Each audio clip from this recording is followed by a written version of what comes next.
مصر هنجح.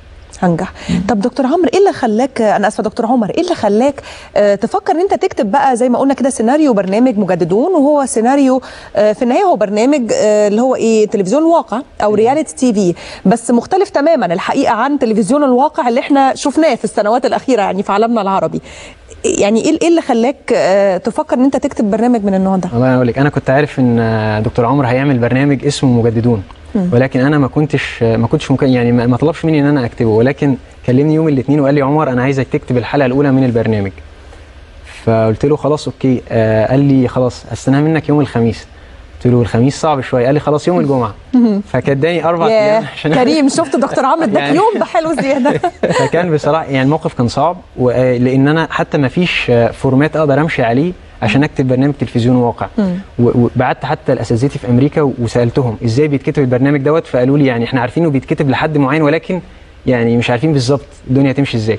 فتخيلت ان هو كانه حلقه مسلسل، ولكن هنشيل منها حته التمثيل. انا تخيل الناس هتتحرك، فبقيت بتبقى عامل حساب الصدفه طبعا او المواقف، يعني انه وانتوا بتصوروا اكيد في مفاجآت. بقيت اتخيل المواقف، بس النقطه ان انا عايز اقسم 50 دقيقه على حلقه تلفزيون واقع يبقى ليها بدايه وليها قفله كويسه.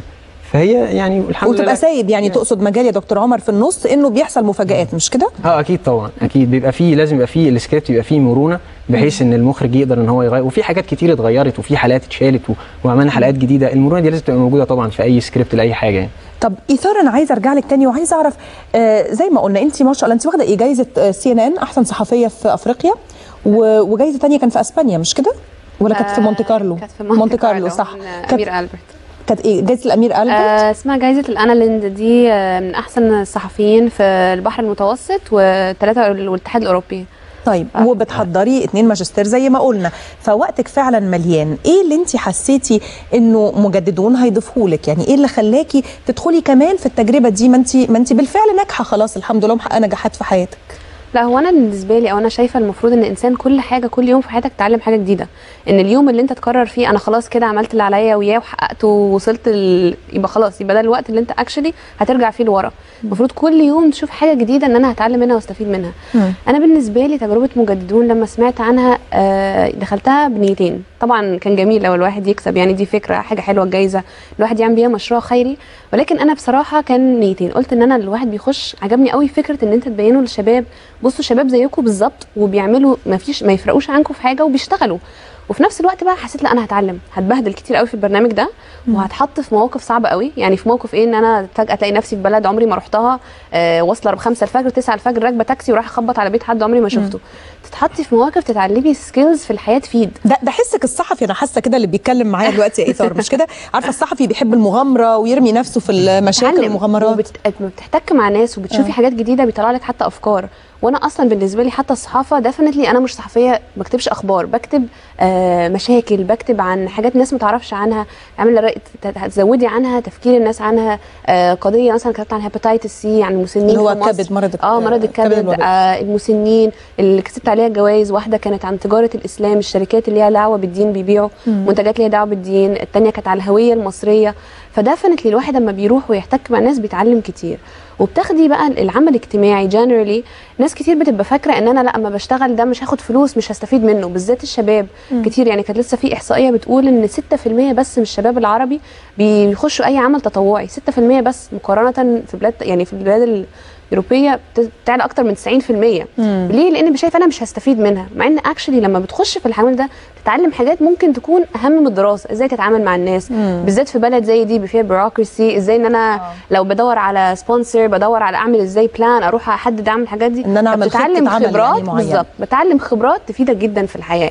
فبس فقلت مجددون هخش هتعلم هيفيدك كتير يعني في النقطه دي جدا، وهقابل ناس. انا برضو دي فكره ان انا اقابل اخوه او اخوات، ناس يحفزوني اكتر، ناس يحس ايه ده. يعني انا اول مره استاذ عمرو كان بيتكلم على البرنامج، شفته على مقطع في يوتيوب، قعدت اتفرج، سلام على الشباب، مين الناس الناس دول يعني. ما كنتيش لسه تم اختيارك، ده قبل ما يتم اختيار الشباب. ما كنتش حتى فكرت اقدم من كتر ما حسيت ده الناس دول هيبقوا، فانا قلت اروح لا لازم اقابلهم واتعامل معاهم ويخلوني اكون احسن. طب انا عايزه اتكلم مع استاذ خالد دياب عن تجربته هو كمان في مجددون، يعني برضو عايزه اعرف ايه اللي شدك في فكره او تجربه المجددون وايه العلاقه ما بينها صحيح وما بينك سواء كمهندس او ككاتب سيناريو ومؤلف افلام؟ طيب المجددون بالنسبه لي هنتكلم عن حاجتين، الجانب الانساني او الجانب التنموي او الخيري في الموضوع. انا الحلقات عباره عن ايه؟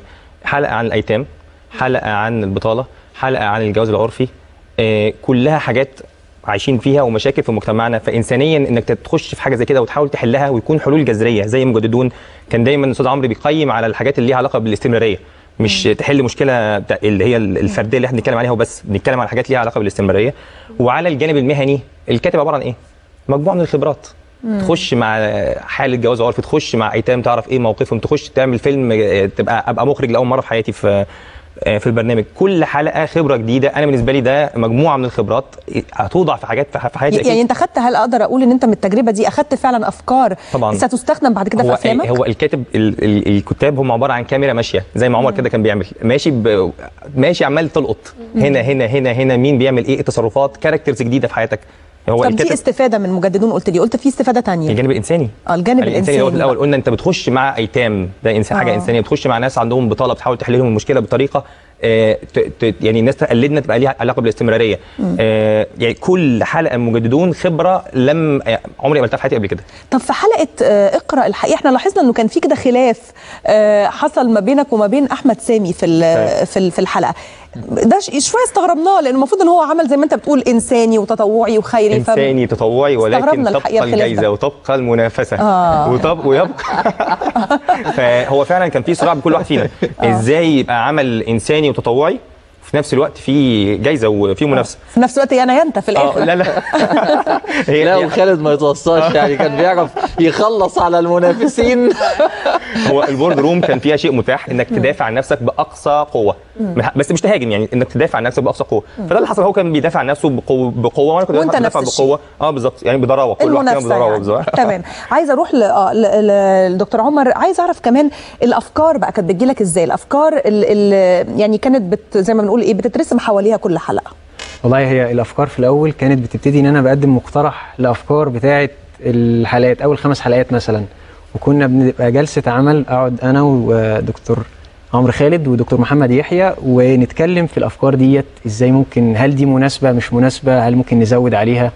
فكانت بتتطور انها يعني هي في الاخر بتبقى تيم وورك، بس هي بتبتدي في الاخر ان في ورق نقدر ان احنا نقعد نتكلم عليه.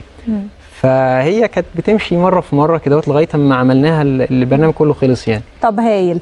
انا عايزه اختم مع حضرتك الحقيقه دكتور عمرو، للاسف الوقت الحلو بيجري بسرعه، بس احنا كنا وعدنا المشاهدين لو حضرتك عايز تضيف حاجه سريعه ممكن تضيفها، وبين كنا وعدنا المشاهدين المره اللي فاتت انه المره دي هنقول لهم نستنى عمرو خالد في ايه السنه دي في رمضان، وطبعا هيتذاع المحور، يعني ده مش محتاجين ان احنا نقوله ان شاء الله باذن الله. لا لو حاجه سريعه بس تعقيبا على الكلام اللي قالته ايثار واللي قاله خالد. ايثار وخالد هما الاثنين اثناء عمل مجددون تنافس عالي وروح صداقه وحب مع الفريق عاليه. مش كل الناس بتعرف تلبس الطاقيتين في نفس الوقت، ازاي انا عايز اكسب وفي نفس الوقت انا بحبكم.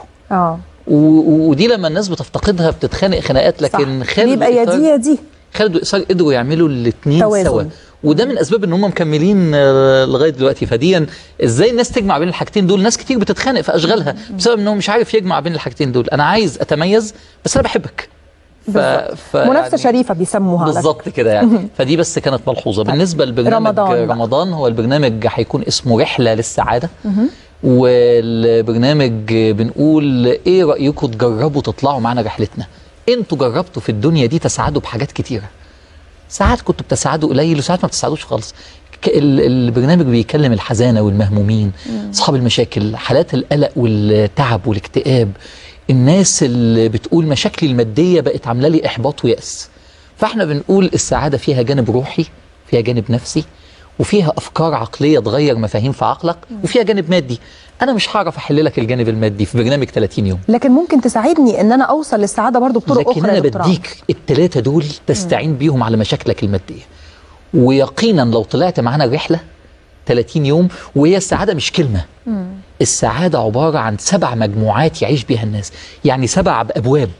فاحنا كل 3 ايام بنمسك باب، 3 حلقات، 4 في 7 ب 28، وكأن احنا بنقول لازم تكمل ال7 مجموعات علشان تقدر تعيش حياة جميلة هانئة وتستعين بيها على مشاكلك المادية. كويس. ده هيتذاع على قناه المحور ان شاء الله في شهر رمضان، ان شاء الله 30 طول حلقه. رمضان 30 حلقة رحلة للسعادة، وكل يوم بنلمس جانب ونقول له بقى ايه تقدر تبتسم وتعيش بالجانب ده هتسعد ان شاء الله. وهنتابع وهنستنى طبعا البرنامج ده ان شاء الله. ولكن لينا لقاء تاني، لسه ما خلصناش مجددون، لينا لقاء تاني باذن الله في شهر 8 مش كده؟ وهيكون معاكي بقى الفائز او الاثنين او الثلاثه اللي وصلوا ان شاء للنهائي. الله ان شاء الله. مش هنحرقها طبعا، ولكن مستنيينكم ان شاء الله كمان شهر او كمان 4 اسابيع باذن الله.